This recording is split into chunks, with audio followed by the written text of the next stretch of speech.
Good morning, Thailand. My name is Alex. And I'm Jay. And we have some news updates for you from around the land of smiles from the Thaiger on this beautiful Wednesday, January 15th.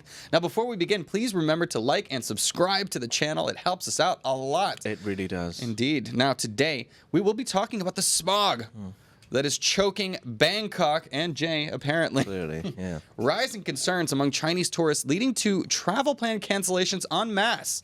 And a little later, Indonesia's plans to create a minimum age requirement for social media use. Controversial. Yeah. But first, we are back in Thailand as a Swansea grandmother's naked Bangkok escapade is warning people of deadly drinks. Oh.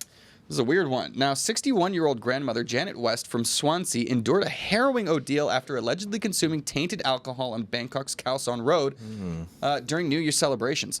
Believing she drank just a whiskey and Coke, West woke to find she had wandered her hotel naked for hours, hallucinating wildly. This incident highlights the dangers of improperly distilled spirits in Southeast Asia, where methanol poisoning has tragically claimed lives, including 28-year-old Simone White in Laos. West, now cautious, avoids local spirits and urges others to prioritize safety over free or cheap drinks.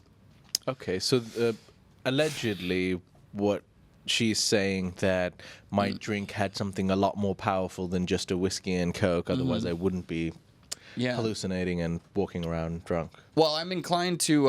There's a little dip of happy water in there. Yeah, who knows? I mean, that's kind of the dangers. And obviously the buckets run rampant on Khao San Road, and people are drinking all sorts of stuff. And people do cut corners when it comes to costs. Things like ethanol end up in drinks. And to be honest with you, I got to tell you, a 61-year-old British grandmother, I assume she knows her way around her alcohol. So I think this is someone who would have the experience to know that something strange happened. Or she just downed a bucket, and she just went, woo! I don't know. The hallucinations she was talking about were pretty crazy. Like, she was talking about, like, needing to go to the hospital because she was going through birth and things like that. There was it's something like that along those lines. There's definitely something a little bit added in there, possibly. Yeah, but horrifying stuff. Also, good on her for coming forward with this story. I think a lot of people would just be embarrassed and try to brush it under the rug, but trying to raise the alarm bells. Explain herself why she was running around naked and hallucinating. That's the problem. I feel like somebody dropped a tab of acid in there or something. Well, that's the thing. She can't explain. That's why it's a little scary. So, anyways, just be careful, guys, when you're consuming, particularly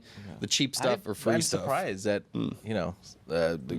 not to judge based on age, but she's still doing buckets. I mean, I thought the maturity comes a little bit more,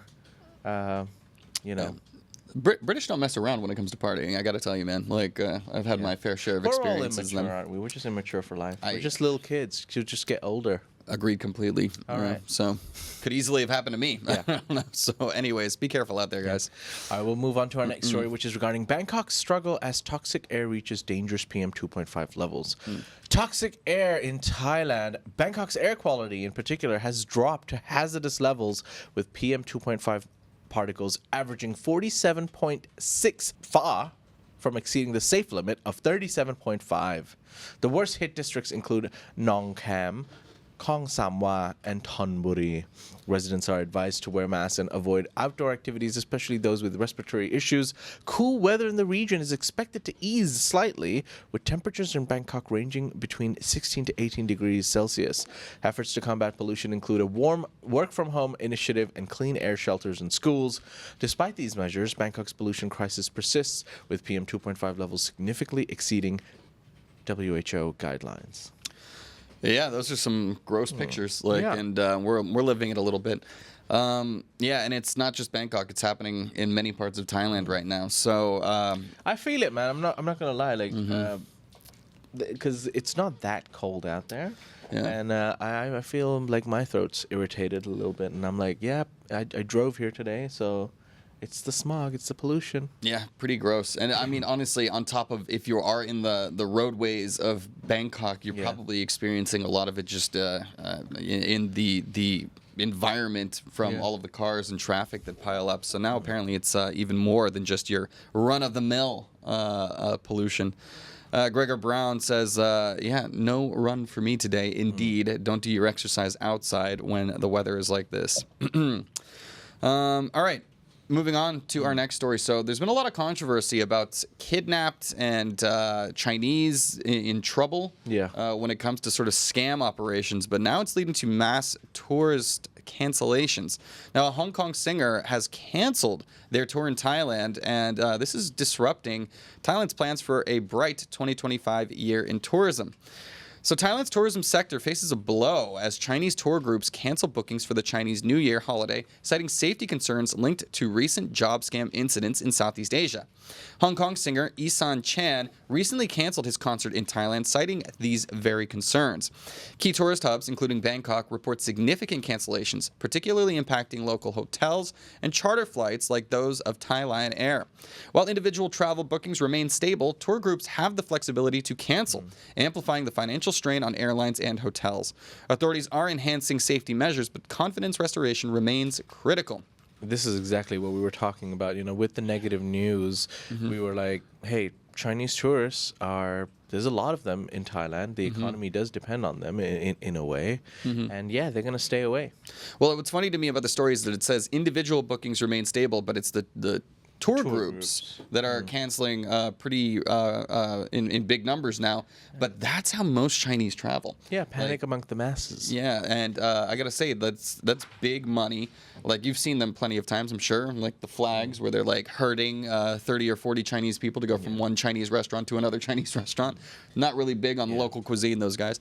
And look, most people get annoyed by those large tourist groups. I'm gonna lie. That's just a fact. However, it has an impact on the businesses. It has an impact on the local economy and the tourism. Right? So that's some unfortunate news, but hopefully they'll be back. It's just give it some time and people will forget about it in a week. Pretty wild to me, though, that this was an artist, like a touring musical artist who's canceling. I was going to say, he's being a bit over-exaggerated. Yeah, what are you afraid of? Yeah. you already have a job. And like, I'm going to come with my entourage and security. Yeah, pretty baby maneuver there, but whatever. Yeah. Oh, well. Moving on to our next story, going to Pattaya, where a Turkish tourist was tied up and robbed in Pattaya. Insider involvement suspected. A 36-year-old Turkish tourist, Masis, was tied up with handcuffs and cable ties and robbed at a Pattaya condominium on January the 14th. Assailants stole a laptop and a significant amount of cryptocurrency before fleeing. Condo security discovered the victim in distress after he sought help while still bound. Police suspect the attackers were familiar with the victim or the high-security condo. Security footage and other evidence are under investigation as authorities work to identify and apprehend the suspects. Yeah. Crypto. I know. This is why I keep telling you guys to stop talking about your crypto portfolios. Don't talk about it. This is not the first time we've seen this. And these large amounts of crypto, they're kept. A lot of people keep them offline, right? Like in their wallets or whatever you call them. You got hard wallets. You got, anyways, cold storage. Yeah, cold storage. Nice. What are these bodies now? But yeah. In any case, be careful who you tell these things to and who you're flaunting your crypto wealth to, because it could end up like this. We'll see. I don't know. Unclear whether they actually knew the assailants or whether they got to the bottom of it. But fortunately, the guy is okay. Yeah, because crypto's great. People use it for all sorts of wealth and gaining money and transferring money without the banks knowing. But yeah, if someone breaks into your laptop and transfers that money, through blockchain, and you can't trace that. There's no recourse. Yeah. So definitely, be on your guard. That's for sure. All right. Well, up next, I have a classic tale. Here we go. Oh, this happens way too often here in Thailand. But guess what? We have a brawl down in Phuket over what? A fare dispute. Oh, no. Good God. A fight broke out in Phuket between a Baht bus driver and a foreign tourist after the latter allegedly refused to pay the agreed 400 Baht fare, offering only 200 Baht instead. Is this worth it, guys? The altercation captured on video shows the driver punching the tourist, who retaliates by throwing and kicking the driver. Hotel security intervened to stop the fight. Opinions online are divided, with some saying the tourist should have honored the agreed fare. Details about the journey's distance and any potential legal action remain unclear. Yeah. What is with these people? I don't know, man. Like, Here we go. If you agreed to the fare, which is look, these are all allegations. It's he said, she said at this point. Speculation. But at the end of the day, we're talking about you're a tourist on vacation here. Look, nobody wants to get scammed, that's Yeah. for sure. But is it worth a physical altercation over 200 baht? Yeah. I don't think so. But look, and let's not be quick to judge as well, because sometimes it is about the principles. And I've been in a personal situation where a fee was agreed of 200, and they want to charge 300, and it's not. Yeah, I can give that 100. And I think at that point I was like, I can't be bothered to fight with this guy, so I actually gave that 100. But I think, whether you're out for a night and if you have a strong personality and you're like, no, wait, I'm not. I choose not to be scammed right now. Things can get out of hand very quickly. But yeah, this is what I mean about being defensive, though, is that, like, this guy, look, they say in Asia, right, like in the West, anger is a dial. And sort of like cranks up over time. In Asia, it's a switch. Yeah. And then all of a sudden, you're just like in a fist fight with a Violence. taxi driver. So I don't know. Obviously, I don't know who's exactly in the wrong here. Was the 400 baht actually agreed upon? I don't know. But the point is, it's not worth ruining your night over, I think. So, All right. Careful. Moving on to our next story, maybe some good news. Thailand revamps the LTR visa to attract global talent. The LTR visa is back. Thailand has eased visa restrictions to boost long-term residency for wealthy foreigners and digital nomads. Changes to the long-term resident visa include lowering income requirements for remote workers, employers from 150 million to 50 million over 3 years, and removing the strict $80,000 annual income rule. The cabinet also eliminated the 4-dependent cap for visa holders and simplified the visa system by revoking most smart visa types, except for startup business owners. Now, these adjustments aim to position Thailand as a global hub for talent and investment, making residency more accessible for diverse applicants. Yeah. Well, I'm definitely not a wealthy foreigner, but I'll go for the digital nomad one. Yeah, I mean, I think we're good here already. But notice how they didn't specify the amount. It's like, okay, like $80,000 US a year salary might be a bit too high. It'll be lower than that. How much? Yeah. Lower than that. Yeah, that is a little vague for sure, but I think that they're giving themselves that wiggle room so that they can do it on a case-by-case basis. So, like, maybe, okay, you're only making 40 or 50,000 or something like that, but it's a long-term position. You're in a stable position. All right, we can accept that too, especially because those salaries go a lot further here in Thailand. So this is one way. That's just exactly what I was going to say. Like, even if you're making 40,000 USD in, like, American currency, you come here, 40,000 USD is going to take you... you can live a much better life. Yeah, you're living with that good. amount of money. So, no, it's interesting to see that they're trying to revamp these things and trying to, obviously Thailand loves tourism, but this is an effort to get in more skilled labor and talent to help develop the economy here. So, good moves. I love it. All right. Anyways, let's move on. We are done now with our Thaiger section of the news in Thailand, so we are heading over to the ASEAN region, where our first stop will be Indonesia. All right. Now, Indonesia is planning a social media age restriction in order to protect children. Nanny state rearing its ugly head. Indonesia is drafting regulations to set a minimum age for social media use, following Australia's lead in banning access for users under 16. Communications Minister Metyu Hafid, supported by President Prabowo Subianto, emphasized the need to protect children in digital spaces. With internet penetration reaching 79.5% and nearly half of children under 12 using platforms like Facebook, Instagram, and TikTok, the move aims to curb risks for young users. Details, including the exact minimum age, are yet to be announced, but the initiative reflects growing global efforts to enhance online child safety. I'm all for that child safety. I think it's all right. Yeah, I think it's probably fine. You wonder, man, like as a parent, obviously, you should be responsible and things like that. But the things that kids can get into from any sort of internet access point for their social media is a little frightening. There's grooming. There's all sorts of predators online that are just looking out for kids in these exact age ranges. And I think with the access as well, like sometimes you don't even know what apps are out. Like back when we were a little younger. 50 years ago, there was Omegle, like Omegle was the whole new thing. And I remember my parents were losing their mind. Like, what? You're just going to be talking to random strangers from across the world? It's like, I'm just having conversations. We're making new friends. Bro. Now there's like Omegle times 10, Yeah, there's a lot of those. I remember Omegle was just every other click was some dude. Yeah, exactly. exactly. Pretty much. So, that was probably something that children didn't need to be seeing. But yeah, I don't know. It's an interesting trend because it's not just, Australia kind of started this. Now it's in Indonesia. Where's next? We'll see. And TikTok being banned in America, there's a lot of concern over where people are spending their time online. Yeah. All right. Anyways, Well, we're going to move on to our next story. This is breaking news. South Korea arrests impeached President Yoon over martial law declaration. Now, the impeached South Korean President Yoon Suk-yeol was arrested on Wednesday, which is actually earlier today, accused of insurrection following his controversial December 3rd martial law declaration. Yoon, who had been barricaded in his residence under heavy security, submitted to questioning to avoid violence as over 3,000 police officers moved in to detain him. This marks the first arrest warrant issued against a sitting South Korean president. Yoon's lawyers argue the arrest is illegal and aimed at humiliating him. His martial law declaration shocked the nation, leading to his impeachment on December the 14th. The Constitutional Court is now deliberating whether to uphold his removal from office.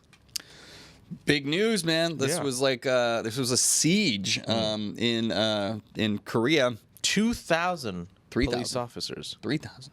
3,000. Yeah. That's Yeah. like They that's wanted a to prove a full-on point. army, Yeah, right? yeah.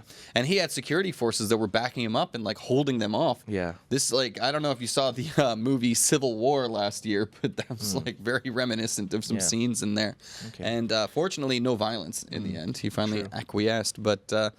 The saga continues. We're gonna have to keep an eye on this and see what actually happens because he is not going down without a fight. That's for sure.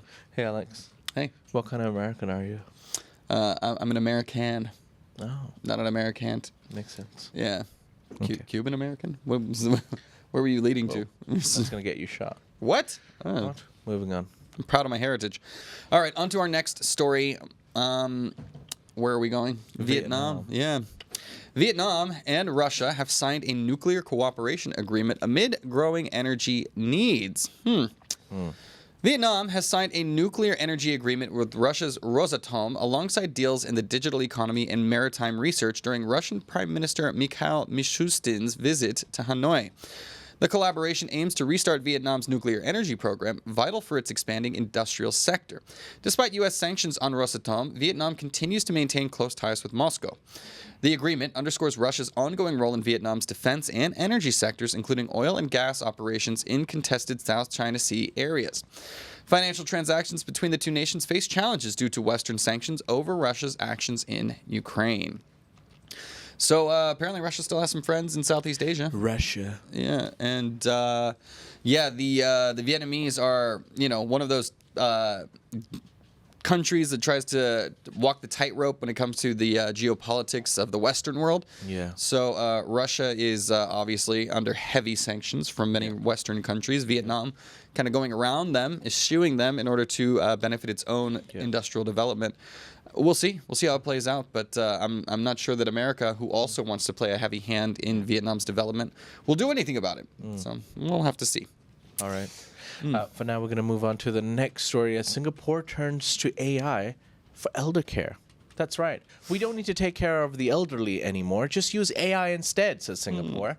As Singapore is adopting AI to address its aging population, projected to reach 25% over 65 by 2030, and a persistent nurse shortage, tools like Dexy, a humanoid robot, lead activities at senior care facilities, while AI systems monitor elderly behavior to alert caregivers to health risks. The government has invested over 1 billion Singapore dollars to enhance AI capabilities, including projects like Soundkeepers, which uses voice biomarkers to detect early signs of depression, and Memory Lane, an app for documenting seniors' life stories. Despite benefits, concerns about privacy, data security, and the risk of replacing human connections remain.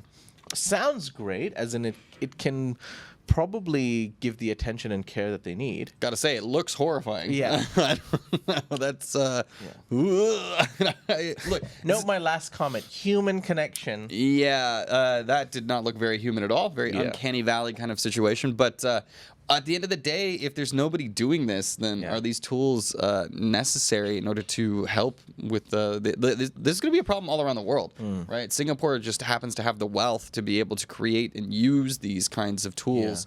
Is this what the future looks like? Let me know what you guys think in the comments. But I'm a little nervous about this brave new world we're heading into. All right. Well, ladies and gentlemen, that's it. Those are some of the stories from across Thailand and ASEAN today. You can find more stories on thetiger.com and visit ASEANnow.com. That's Thailand's largest English news forum. And for now, we'll dive into the live chat.